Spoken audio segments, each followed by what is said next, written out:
Great. So good morning, everyone, and welcome to this Green Week session on the new EU Biodiversity Strategy targets for protected areas. I'd like to start maybe by briefly introducing myself. So my name is Natalie Pauwels, and I am currently working as the Deputy Head of Cabinet to the Commissioner responsible for crisis management, which is actually humanitarian aid and civil protection. And you may wonder then why I'm here moderating this session of Green Week on biodiversity. And that is partly because I actually worked on these issues in the past. I spent 14 years working in DG Environment, including on issues relating to nature and biodiversity. And I was also involved in drafting the last biodiversity strategy, which has now been updated and replaced by the current strategy. So I'm very happy to be here with you. I say that I'm now working on crisis management, but in many ways, I spent years working on crisis management from my perspective. When we see the latest State of Nature report, the State of Nature in the EU, which was published on the 15th of October, I think we can only call this another crisis, a biodiversity crisis. We were talking about that already 10 years ago, and things have not gotten better. And I think that the need for a strategy and for a lot of very strong, committed action to tackle this crisis is needed more than ever than before. So I think this session is the very pertinent one, and we'll be exploring in particular the role of protected areas as part of this strategy. We have several speakers today. We have Katarína Butkovská, who is the Director General for the Directorate for Nature, Biodiversity and Landscape Protection in the Ministry of Environment of the Slovak Republic. She also has previous experience here in Brussels representing Slovakia as Environment Councillor, so she knows how things work here in Brussels and is very familiar with the many issues that we'll be discussing today, also from that perspective. We have Hélène Koch, who is working with the Confederation of European Forest Owners. She's a policy advisor. She's been working with them since early 2018. And prior to that, she also spent some time in DG Environment working on forest-related issues, and she is a forester by training. We then have Alberto Arroyo Schnell, who works as a senior policy manager for the International Union for the Conservation of Nature's European Regional Office in Brussels. And he's been working on European environment policy issues for 2 decades now. So I think all of these speakers will be able to give us very interesting but also different perspectives on the topic that we're discussing today. But we're going to start, but before we start actually with a presentation that's going to be given by Nicola Notaro, who's the head of the Nature Protection Unit in DG Environment, I'd like to just mention a couple of things relating in a way to the session and how it will work and your role as participants. So first of all, you can enlarge the screen. You'll see that you can enlarge the screen by clicking a button at the bottom of the stage screen. So that way you see us very well, hopefully. You can also submit questions, which we would really encourage you to do by pressing on the question mark on the bottom right hand of the screen. So once we have heard from all the panelists, I'll be opening up to questions, and you're more than welcome to submit those questions. I think you can do that at any time.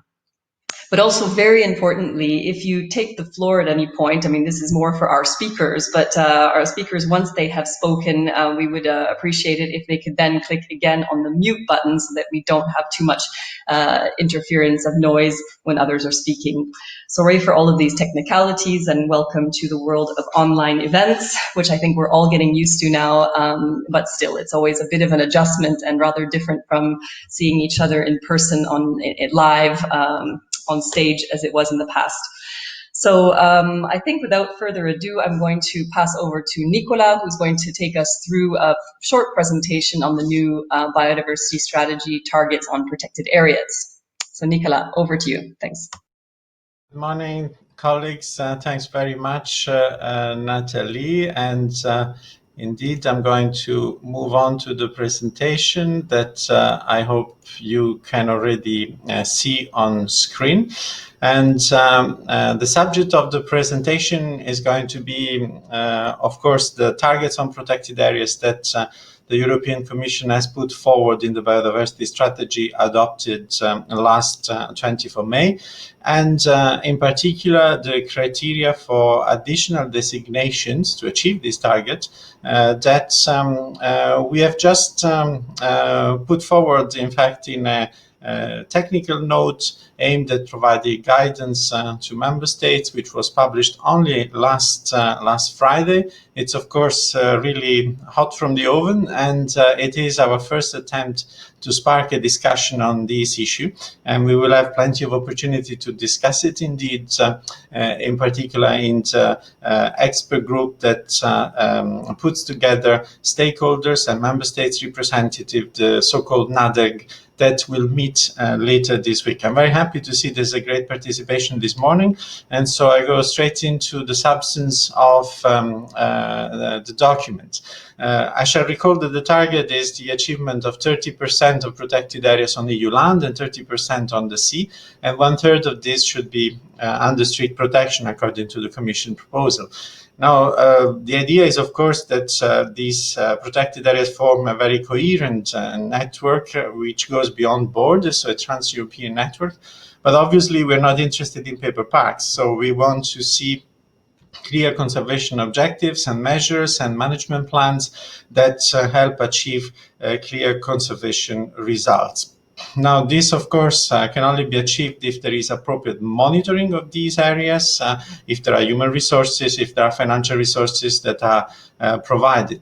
And in the strategy, we committed to develop criteria and guidance to help member states achieve this target, which hopefully the Environment Council will endorse in a couple of days. And we therefore committed to develop a document by the end of this year. And this is what we have done. And hopefully by the end of next year, we will have found an agreement. Now, the first priority in our view is really to fill in the gaps in Natura 2000, because, of course, particularly for the marine part, we think that there are margins for the network to expand considerably. Actually, we expect that it will still double in the marine environment. So there are quite a lot of new designation which we expect as required under the directives, the Habitats and Birds Directive. Now, of course, again, the conservation objectives and measures will be essential to make sure that these protected areas are effective in achieving the targets of the biodiversity strategy. But the target is not going to be achieved only through Natura 2000. And in fact, it's a combination of nationally designated areas and Natura 2000. Member states have designated a number of protected areas, which, especially national parks, which are not included, not part of Natura 2000, but they are complementary to it. And they reported to the Environment Agency in a database, which is called the CDDA. And if we want to make sure that altogether Natura 2000 and these nationally protected areas achieve a coherent result, we need to screen them to see that actually they abide by the same or similar criteria.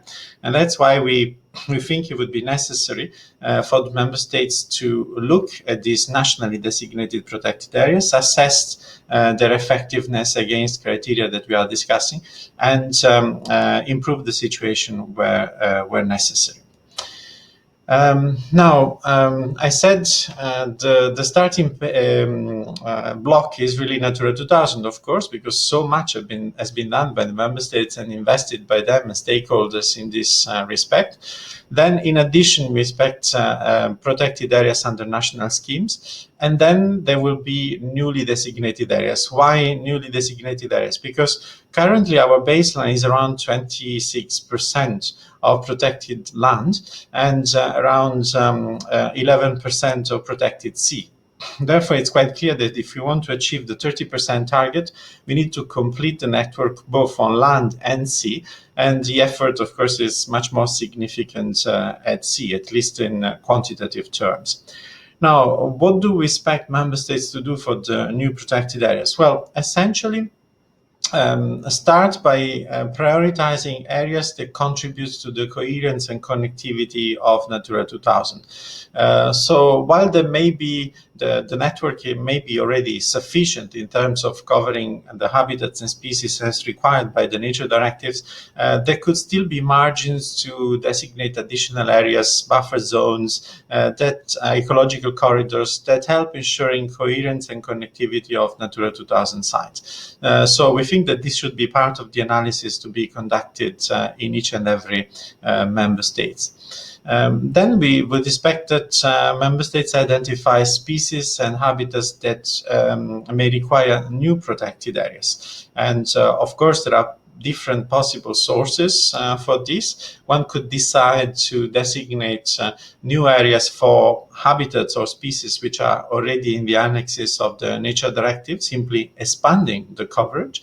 But also one could think of covering other species and habitats which are not covered by the nature directive, especially those which have been identified by European level red lists. And we would certainly encourage member states to make the best use of these existing tools. This is at the EU level, if you like, but then member states should, after having identified the habitat and species that need further designations, of course, they should identify the best areas for those habitats and species. And here again, we have criteria which can be a reference, and a lot of technical and scientific work which has taken place through the identification of key biodiversity areas and also the important bird areas, the KBAs and the IBAs. So it would be certainly possible to use that work without reinventing the wheel in order to identify the areas that could be designated to cover the habitats and species that each member state has decided to protect further. Now, a similar exercise can be done at national and regional level on the basis of national or local red list. And therefore, it would also be possible, instead of using only the European list, European red list, or annexes of nature directive lists, it would also be possible for the member states to identify species and habitats on the basis of the national and regional red list. So, if you like, we see really two steps in order to identify the newly designated areas. One would be looking at a list of species and habitats at European level from red list and nature directives, and another one will be looking at the national or regional level, looking at national list, national red lists. I move on, and I want to underline that there is a quite significant linkage between this target on protected areas and other targets which are proposed in the biodiversity strategy and which concern restoration. The Commission is working on the development of legally binding targets for restoration, as mentioned in the restoration plan contained in the biodiversity strategy. And obviously, when you restore an area, you need to ensure that the restoration effort is not lost or undermined. Therefore, it would be wise to consider including in this expansion of protected areas the areas that are restored, for instance, as a consequence of this restoration plan and legally binding targets that we are planning to propose. We are talking about protected areas. And of course, I give for granted that everyone is aware of the fact that we applied the Convention on Biological Diversity protected area definition, to which all member states and the European Union committed to. But also within the CBD, the Convention on Biodiversity, there are other concepts for area-based protection. For instance, the so-called OECMs. These are other area-based conservation measures which have also been defined in the framework of the CBD, and therefore we think they could also play a role in the achievement of the 30% target, together with areas designated in urban agglomerations or peri-urban areas. Why this? Well, of course, this is an element that brings a bit more flexibility in the achievement of the target, but also because these are areas that are supposed to achieve some conservation result, even though originally they were not designated for that purpose. It could be, for instance, military areas. It could be areas close to economic activities of fisheries, for instance, in order to ensure replenishment of fish stocks and so on. Now, while this definition, the OCM definition, comes from the international level, we also think it needs to be tailored at EU level. And in that case, we think that in particular it's important to ensure legal protection through the OCMs. So this element is absolutely essential. It could come from a legal legislative instrument, administrative regulation, contractual means, but it has to be a long-term commitment. There should be a minimum duration, for instance, if it's the legal instrument is contract, because otherwise the conservation objectives can be quickly undermined. Now, just a few words on strict protection before I come to a close. 1/3 of the 30% targets in the Commission proposal should concern strict protection, should introduce strict protection of both land and sea, so 10% of each. And in our understanding, this means that there are areas where the ecological requirements of the habitats and species that you want to protect require indeed that they are left essentially undisturbed, and therefore no human activities that can disturb those features should be taking place. So the activities that are allowed will really depend on the conservation objectives, but basically, only non-intrusive activity, mainly non-extractive activities, should be allowed in these areas, which should be, of course, of a sufficient size in order to be meaningful for the achievement of the objective. Strict protection for us is not an end in itself. It has to serve a purpose. It's not for areas that need active management, of course, but it's for areas that, if I may simplify, should be left alone mainly. And this is, in our view, old growth and primary forest, and there is a process ongoing with stakeholders and member states' participation to define those contexts, but should also be areas which are really rich carbon ecosystem and or other ecosystem that require strict protection. There is a strong link also with climate change policy. We would like to contribute through the protected areas target to enhance the mitigation, the sink effect of our land and our forests in order to help achieve mitigation results. Now, of course, I mentioned already the issue of connectivity and ecological corridor, therefore don't need to add much to that, but the overall coherence of the network is absolutely essential. Hence, the importance of this discussion that we're really starting today about criteria that could be used across the board, across biogeographical regions, by the member states in cooperation with stakeholders for the additional designations. I think I can leave it at that. Thanks a lot, and looking forward to the rest of the discussion. Okay, thank you very much, Nicola, for the presentation. I think it covers a lot of different issues, and I hope that our speakers will be able to pick up on some of them and react, in a sense, to what you've been explaining to us, and maybe give a perspective, first starting with Katarína Butkovská, who can give us a perspective from a member state who will need to put this into practice and see how this can be done at the national level. So Katarína, I would invite you now to take the floor.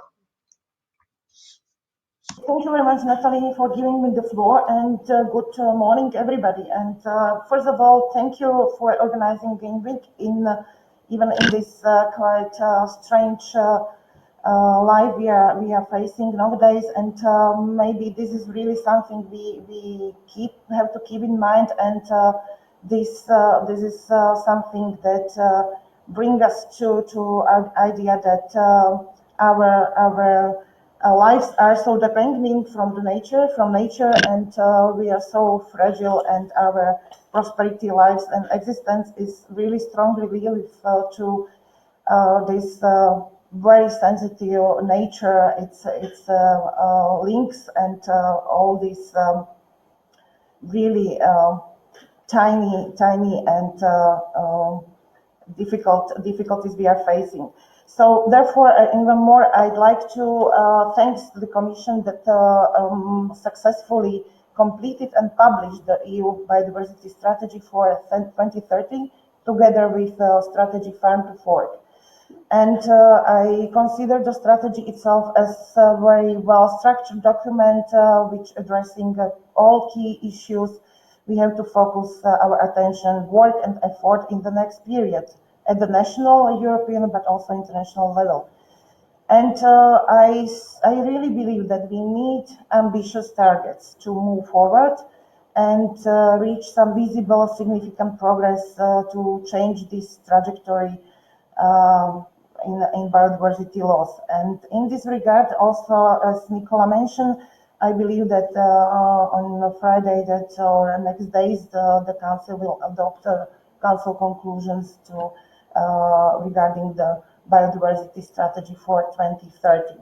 Coming to targets and objectives, which are the key element of today's session.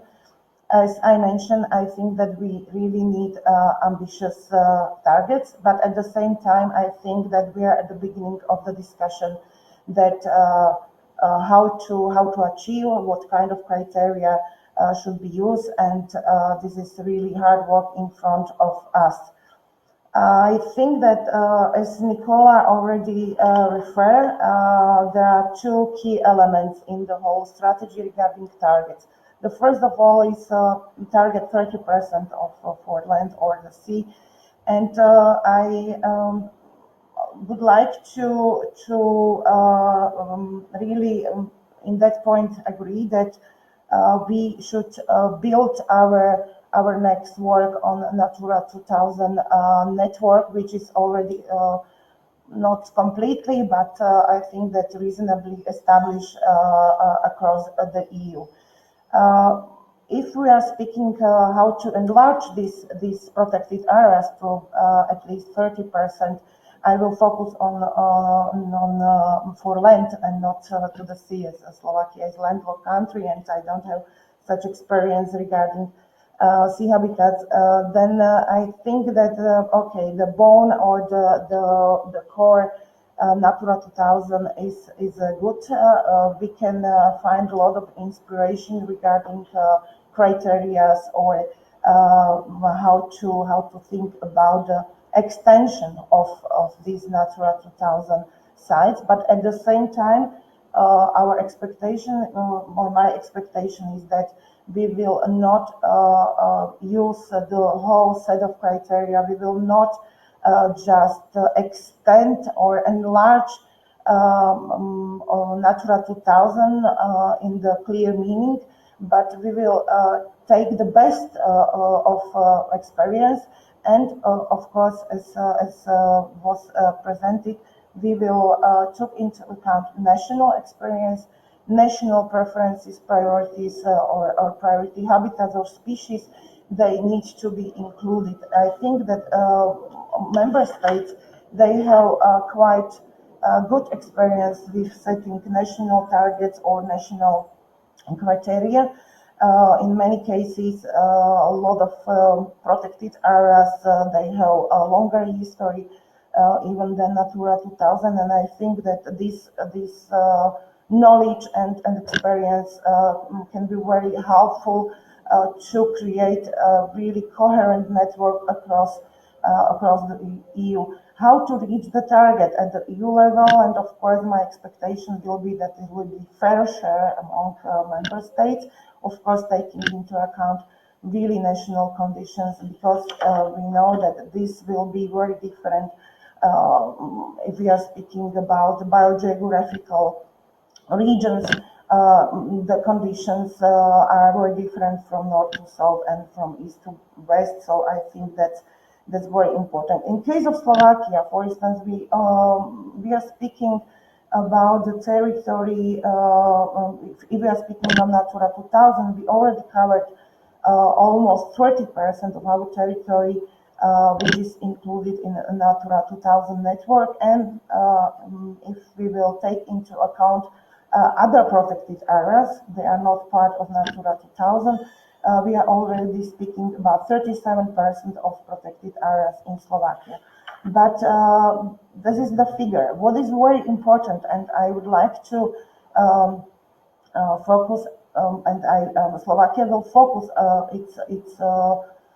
its attention and work for next period also to increase and improve the management and the protection of those areas, because the size is one thing, but then the quality of management and measures that are taking place and they are applied are very important, and of course it is linked with to financial sources.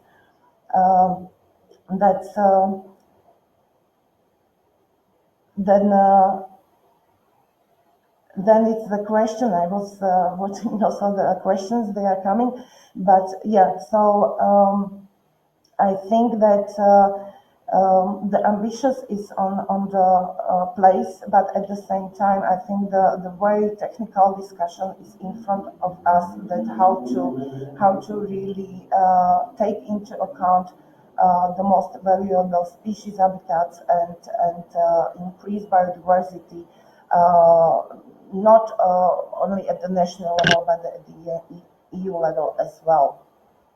So just to give you an idea that even before in 2019, the Slovakia has adopted already the strategy greener Slovakia. This is our environmental strategy for 2030, which includes also the improvement of nature and biodiversity protection in Slovakia. And for instance, for us, the national parks are a very important part. We would like to focus and really increase either the area, non-intervention area, and also the management of national parks. So there are a lot of challenges, including administrative, personnel, and organizational in this sense. So then coming to the second point, and I think this is again something we need to discuss further, and this is a strict target for strict protection, and as it is set for 1/3 of this already mentioned 30% of protected areas across the Europe. I think that speaking about this strict protection, we really need to keep in mind what should be the objective of this strict protection. I think that in this regard we can use the very good document that was recently published, and this is the report from the Commission and the Parliament, the state of nature in the EU, in the European Union, and I think that looking to this, we see that some habitats and they have really highest proportion of bad status should be also taken into account. I think that deterioration trends are observed in 25 all assessed habitats, but I think that as it is, I fully agree, and it's in the report, that for instance, bog, mares, fens, grasslands, or given habitats have the highest proportion of deterioration trends.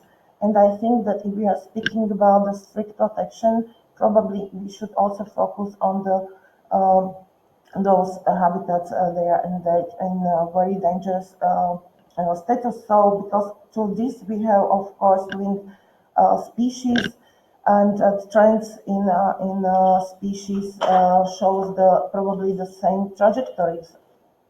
So this something I believe it's good to discuss, and also to understand what, or to keep in mind what will be our aim to have this good quality, rich on biodiversity, and also providing good ecosystem services, or highest portion of ecosystem services to the whole network. And coming back to criteria, again, I think that this should be somehow linked to the criteria, as was mentioned. I fully agree that probably three key elements should be taken into account, and then of course that if all of them or just one of these, this is should be discussed further. We are speaking about quality, quantity, or connectivity. I think that these three elements are really crucial either to reach a 30% target, and even we are speaking about the 10% target. Just probably to conclude, yes, I believe that we need to have ambitious targets. That fair contribution from member states is key element. Of course, next technical discussion is needed, and we need to discuss further many definitions. Not only we discussed today probably what is strict protection, but also the question of primary old-growth forest, which is ongoing already at the expert level, is meaningful, or some other technical and expert discussion I expect in the next year. Addition of new sites should not be taken as a strict extension of Natura 2000, but really we need to focus, as was mentioned by Nicola, by the Commission, that national or even regional priorities, habitats or species from the red list, for instance, might be included and taken into consideration when we are discussing this methodology or guide how to reach. And finally, speaking about strict protection, I think that we have firstly defined what we need to keep under this strict protection. What is really our key goal regarding richness of biodiversity, what we would like to achieve, because really in some areas, biogeographical areas, climax forest might be the most appropriate in many areas, but in some areas and for some habitats, we will need probably the strictly defined management to keep biodiversity, to keep a certain area in a very good condition or status. So I think that this is really beginning. We need to continue. We need to take into account, of course, the data we have from different monitorings at the EU national level, and that's I think very good starting point for next work, and setting really good structure and good and really to participate actively. Thank you very much for attention. Thank you. Thanks very much, Katarína. So we have heard how complex this issue is, how much work there is still to do, a lot of discussion around definitions and work around strict protection and what this means. I think we already have some questions coming in from participants. Some of them are somewhat linked to this issue. We have questions about how this protection will be ensured. Will there be fines, punishment for those who don't respect the strict protection requirements, etc. So I think we can maybe come to those questions towards the end, because I'd like to now hand the floor over to Hélène Koch, who is, as I said, a policy advisor for the Confederation of European Forest Owners. And I think she can give us a perspective also, hopefully, on this issue of primary old growth forests, among others. So Hélène, please, over to you. Very much. Well, first of all, good morning to all of you, and thank you very much for giving CEPF the opportunity to contribute here. So I will give really preliminary comment. As Nicola mentioned, we just got the document late Friday, so that's going to be first key point. So for the time being, I'd like to just highlight three important reflection. First, what we are missing, and here I'm teasing you a bit. then share some reflection on primary and old growth forests. So I hope, Natalie, that you won't be disappointed. And finally, add some consideration on the reflection on climate change. So to refer to the slide that you're seeing, when we say what we're missing is what is at the core of the slide. We're missing the social component, we're missing the human in the discussion. Obviously, when we speak about a protected area, the ecological criteria are key, but when we speak about designation, then you have people, you have owner that should be thought about. They are the one that owns the land. They are the one that endorse the responsibility. You just mentioned fine. Well, that's going to be landing on them exactly. So they have to be considered. They have to be motivated. They have to be involved in the process. And in that, I would even refer to the presentation of Nicola, who said that protected areas should not be seen in isolation. We do agree they should not be seen in isolation, not just in terms of coherence of the network, but in isolation about the owner of that land. And it's really what we're missing in the technical note, because while reading the document, there is only twice the mention of stakeholder, never owners. And even in those twice mentioned, there are in fact just mentioned that stakeholder will be consulted on the notes. That's a bit not enough on our side. And to explain to you why we are really thinking that this is a key missing point, I would like to just look back for a concrete example. The Natura 2000 network, which should also be completed through this process, at the moment, almost 50% of the site are in forests. And on the bottom right of my slide, you see this nice bluebell in the beech forest. That's a Natura 2000 site habitat. So this is something that as forest sector, we can be really proud, but also that we have some bad memories in the way that the designation process took part then because of the lack of involvement of owners. And this is really something that we would hope to not see repeated, to support and endorse better the ownership of this protected area and the ownership of the management that will need to be taken part. So we very much welcome the fact that the designation will be done by the member state. We think it's a relevant level, but we do regret the lack of clear reference to the active participation of forest owners from the very beginning, from the every step, and also that they agreed on that it should not just be mapping and designation on a map, but that they should be willing to go and to work to achieve this proper implementation. So that's a bit the key point. It's also the question of funding, which was also mentioned by Katarína. There is a nice list of source of funding, but not so much about how it could be used. Are we speaking about incentive? Are we speaking about compensation? How are they going to be assessed? That's stuff that we would be really looking forward and to hear more about. But to move to my second point, so to speak about primary forests and old growth forests, and here I'm moving to my left-hand side slide, where is it an old growth forest? Well, I do not know yet, because as this was mentioned, we are still very much discussing about what does that term actually mean, what that strict protection means. And for that, I can happily tell you that European forest owners are actively engaging in the discussion on the working group Forest and Nature in this old growth forest discussion.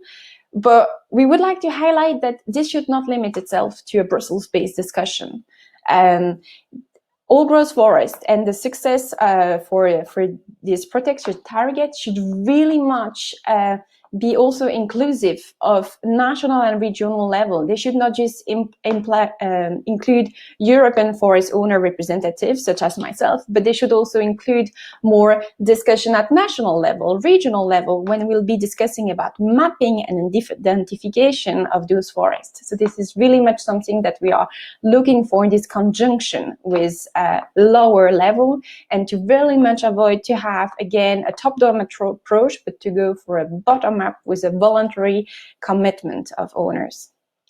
And to move on my third slide, and it's also a bit to say, however, we don't just have concern. There are stuff that we were really happy and really pleased to see in this document. And I would like to highlight the reference to the importance of resilient ecosystems and how they can support climate change. for the earth is really a key element to say that even in strictly protected area, management effectiveness includes essential activities such as prevention of forest fire, management of invasive species, or disease control. This is key and this should not be overlooked. And it's also when we speak about old growth forests, to come back at my second point, we should not overestimate their mitigation potential. They have a carbon stock which is not much evolving. But also we should bear in mind that this carbon stock should not be lost, because if we have a major issue or lack of adaptation to climate change, this might also come into account. So that's at the moment mostly food for thought on these three key points. And to conclude, I would really like to say, don't forget the people behind the forest. Remember the lesson from the past and keep an eye out for climate change and its impact. And on behalf of CEPF and of European forest owner, we very much look forward to providing more details comment and to contribute to this discussion. Thank you. Thanks very much, Hélène, for your comments and very concise remarks, and also a very clear conclusion. I think a call to involve stakeholders, and I think that's well heard. And discussions will certainly continue on this issue, as we've been hearing. But I'll pass right on to Alberto for comments from the perspective of IUCN. Alberto, please, you have the floor, since we have 20 minutes left. So I think we would like to leave enough time to answer some of the questions that have already come in. And I would, in the meantime, just encourage others, if you have questions, please don't hesitate to write. Thanks a lot.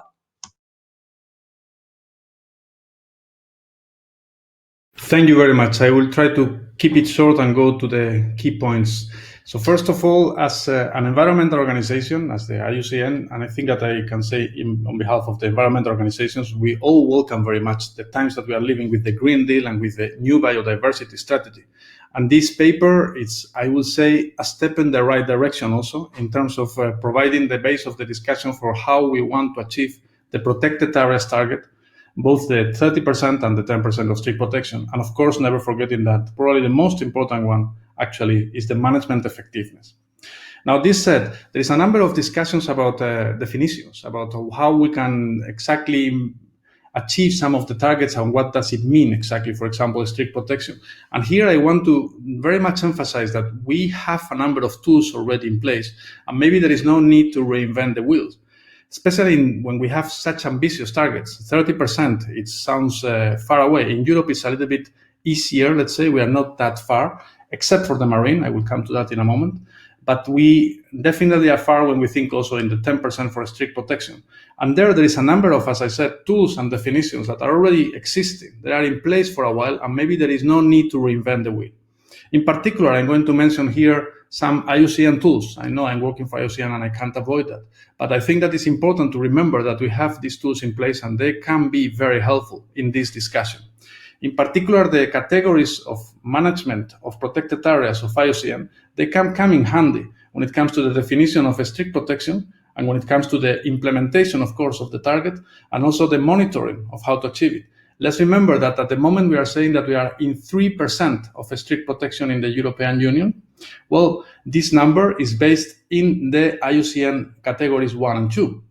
So if we want to get to the 10, which is to triple it, we probably can use also the information that is in these categories to try to get there.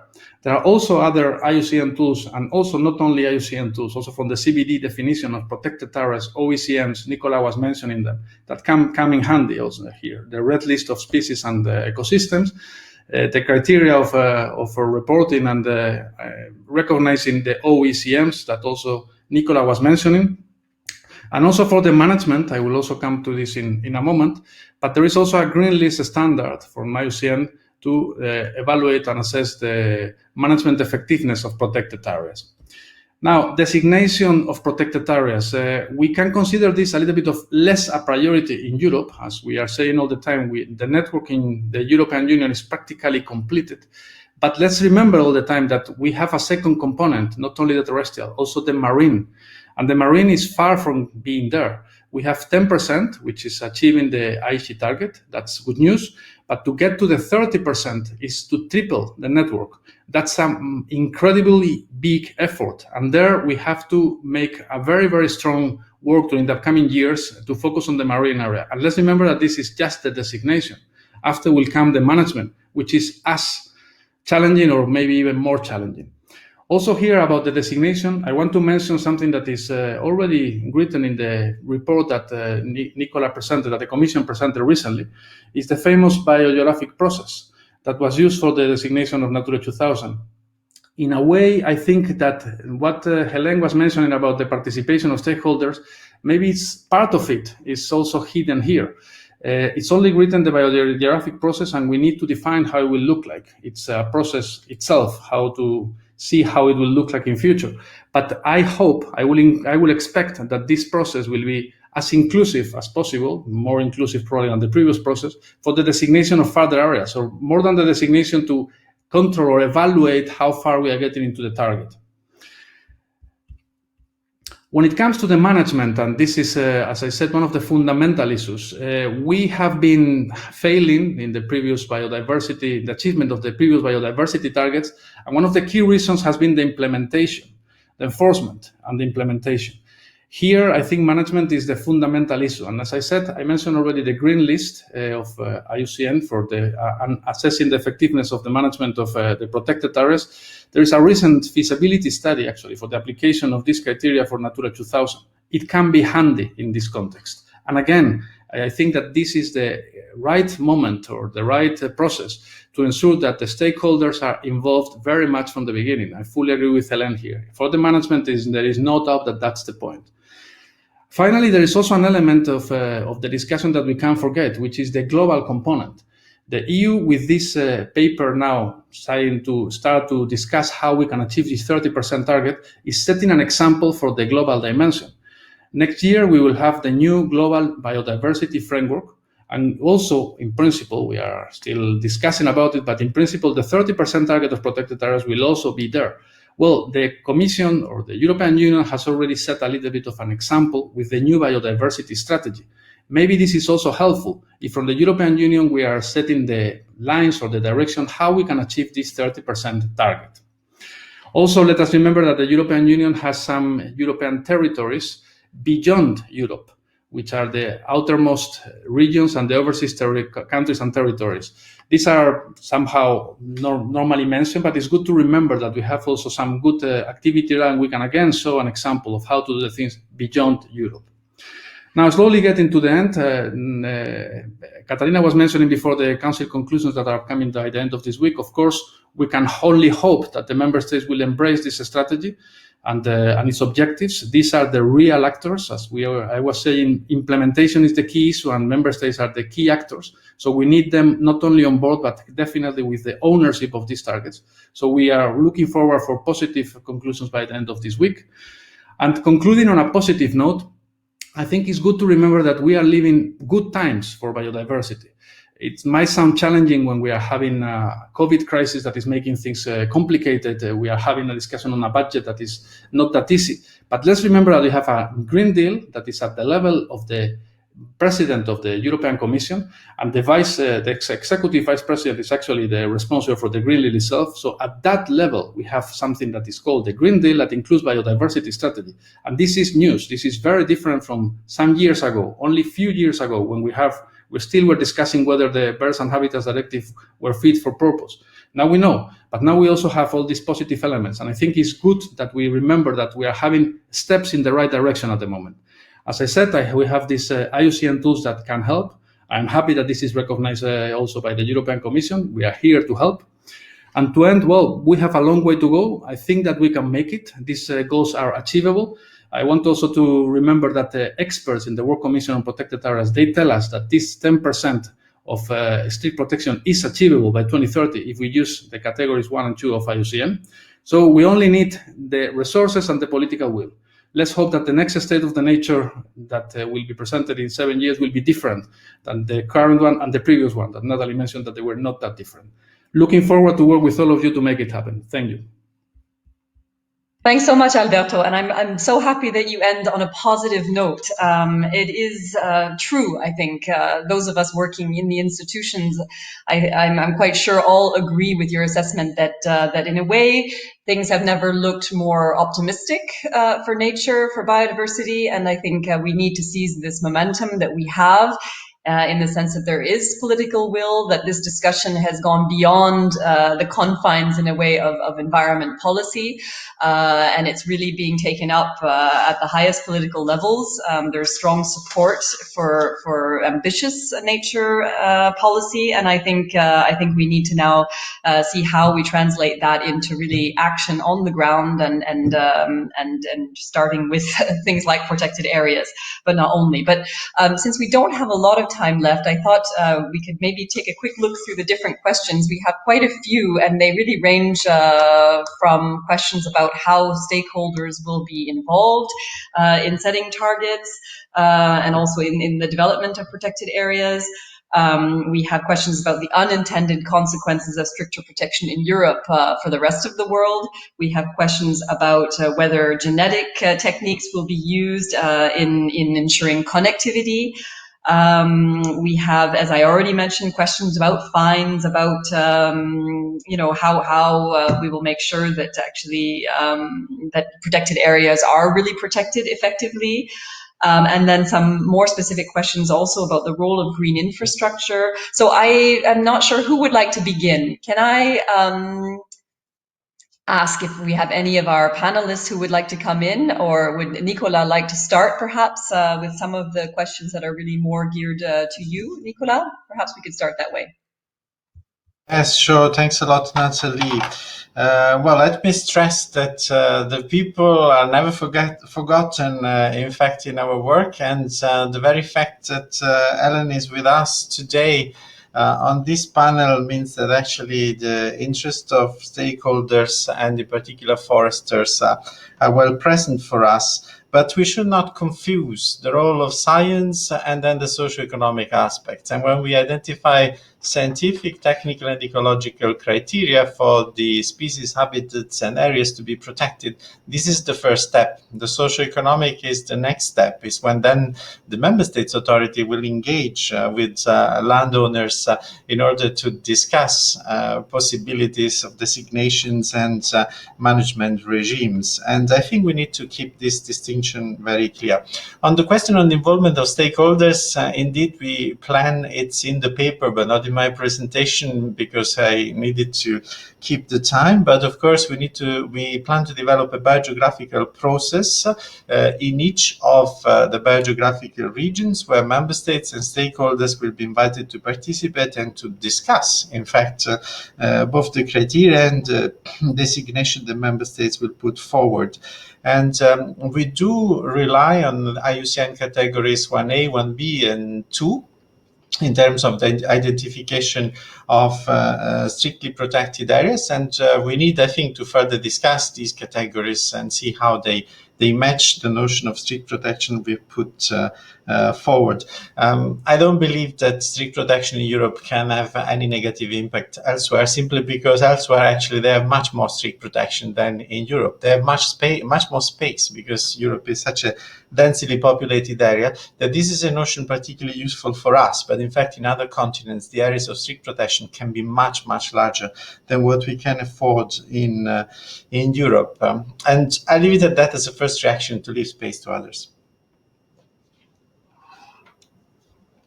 Thanks very much. Who else would like to come in? Can I maybe just pass back, I don't know if Hélène, you want to perhaps react to any of the comments here, any of the questions that we've received so far?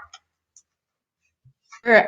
Well, I must say, in terms of the question, we are a bit less discussed directly too. So I might just jump back on what Nicola mentioned. And we fully understand that the ecological criteria is the first step when we discussed about it. But it's very much to be sure that we'll be involved and will be appropriately involved, because here, like we are looking forward to what the new biogeographical process will be. But in the current biogeographical seminar, there might be a discussion about how well we've been able to be represented, and the numbers of seats and so on. But that's much technical approach, and I'm sure we'll have time to discuss.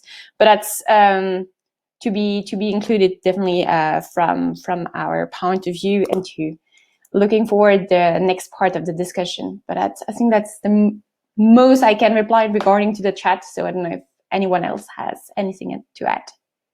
Thanks a lot. I see that there's a question specifically for IUCN, and the question is, how does IUCN's protection categories 1B, wilderness, and 2, nature parks, relate to the Commission's proposed definition of strict protection? So, Alberto, do you want to have a go at this question, replying?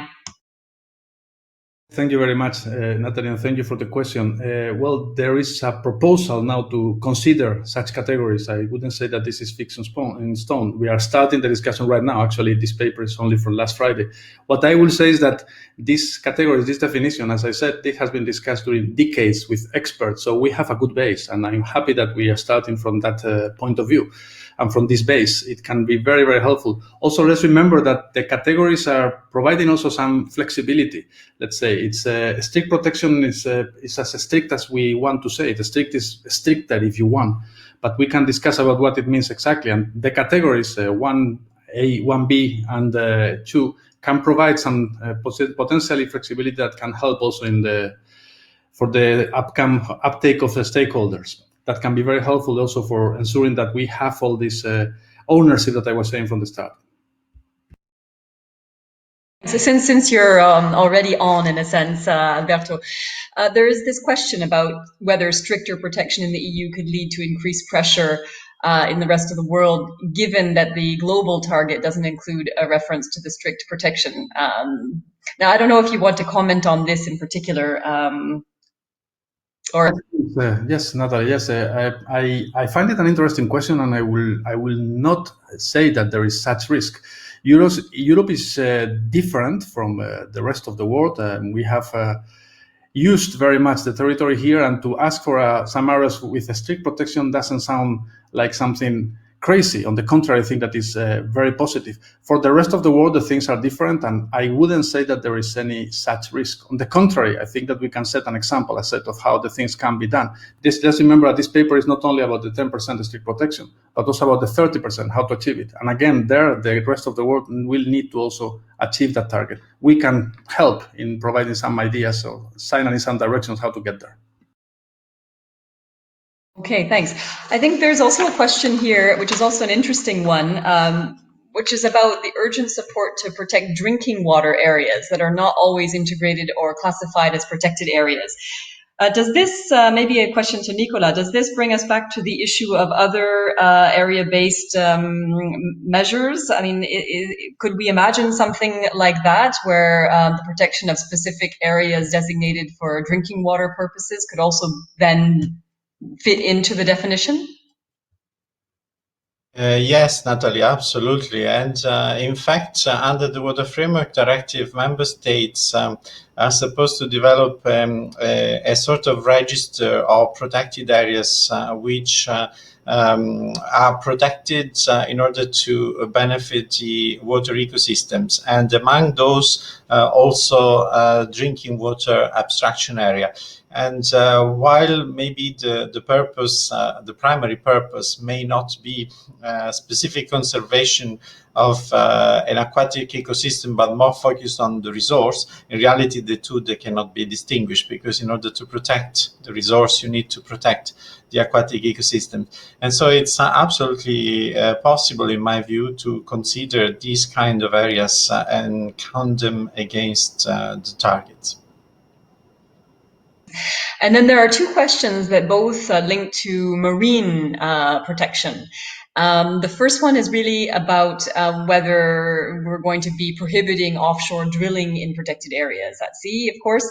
And then another one is how the 30% will be calculated from marine protected areas. And I don't know whether it's possible to somehow take these two together in the interest of time also. And again, maybe I'm looking to you again, Nicola, to tackle these two. Yes, of course, there are plenty of jurisdictional discussion and even conflict even between member states in terms of the marine areas under their jurisdictions. This is typical for the marine environment. But that said, of course, member states do have jurisdiction over certain areas they report on. They apply the principle of the UN Law of the Sea Convention, and so that is the reference base upon which we would calculate the 30% of the areas which are within the jurisdiction of the member states at sea. And then in terms of whether it is possible to allow offshore drilling in protected areas, well, that depends very much on what you want to protect in those areas. There may be activities that are incompatible with offshore drilling may be incompatible with the conservation objectives of the site, and in that case, it can not be allowed. But in other cases, maybe the sites are also big enough, and if natural features that you want to protect can withstand such an activity, and therefore it would be possible for this to take place. For instance, if we are talking about street protection, I would imagine this as an activity that would not be allowed. Thanks. And then maybe one final question that I would call attention to here is about green infrastructure and how green infrastructure would be included in this initiative to increase the surface of protected areas. And if I can turn maybe to Katarína, since Katarína, you were referring to Slovakia's Green Slovakia strategy, I believe. And I wondered whether green infrastructure is also part of your strategy and how that fits in your view to what we're talking about here today. Would you be able to comment on that? Okay, thank you, Natalie, for the last comment. Yes, exactly. The part of the whole structure, green infrastructure, is really a substantial part. Actually, in Slovakia, we use a kind of ecological systems networking for many years, but of course the meaningful or the limits or the way how it's used during the planning and for the decision making, it's changing in time, and therefore we would like to really improve and to have much stronger protection and to increase this level of connectivity in by corridors in the landscape, and to connect protected areas with other important sites, and including, of course, the cities area and the infrastructure which has really an adaptable meaning. Also, if we are speaking adaptation to climate change and other issues we are facing right now. So definitely, as I mentioned, that connectivity should be one important element, which includes not only connectivity of protected areas, but I think out of the protected areas to the landscape, to agricultural land, and to other features which are also key elements and bones for a stable and well-being nature and biodiversity in the large scale. So just maybe one comment to involvement of stakeholders, also based on our experience. Sorry, Katarína, I'm sorry to interrupt you, because I'm getting messages to say that we absolutely have to stop the session, because I believe that another session is starting very soon, in fact now. So I'm very sorry to interrupt you. It was very interesting to hear from all of you, all the panelists. I want to thank everyone for having taken part in this discussion, and also all of those who participated. We had, I think, over 250 participants at any given moment, close to 300 sometimes. So I think it's been very successful. And this is not the end of the discussion, it's really the beginning. So I want to wish you all a very nice rest of the morning and a good Green Week continuation. So thanks very much to all. And goodbye. And sorry for cutting this short. Very much. Bye. Thank you and bye-bye. Thank you. Bye. Bye-bye.